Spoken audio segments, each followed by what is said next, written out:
but section because for me, I'll start by saying it is what the society is doing to women and men. So take for instance, a woman is pregnant and carries any of our genders, female or male, for the same number of 9 to 10 months. And gives birth to us using the same procedure, and nothing actually at that moment differentiates us. Except our organs. When I say this, someone might think it's about equality.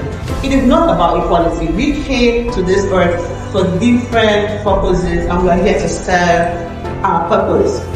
But we end up coming to a society being welcomed by already streamlined, yes, exactly. We're not expected to work on eggshells.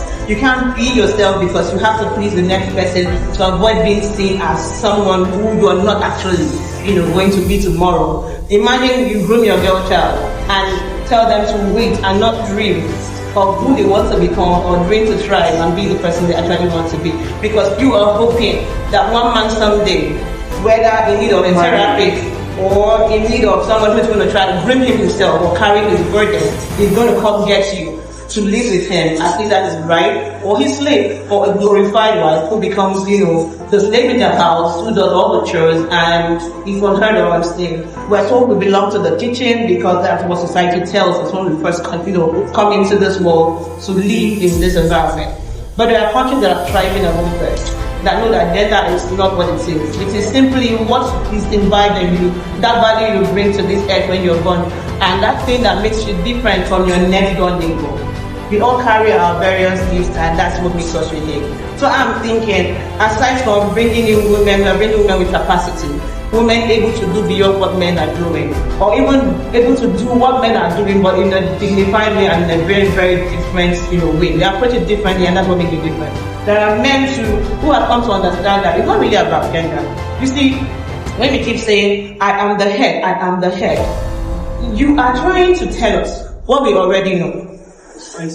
Right? If you have to echo it and re-echo it, then that means something is missing. You have to fix it first before you fix other people. So I think if we have leaders who know that it's not about holding your hand. I can have something very unique in me that I want to thrive and push into the society.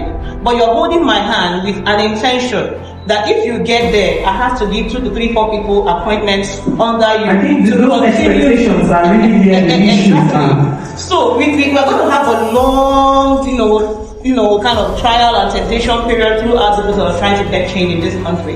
If we're not best fixing the people themselves. So we have to relearn or learn, who are you first? What is your why? That question is very important. So I think maybe we can do better when we fix all the Thank you.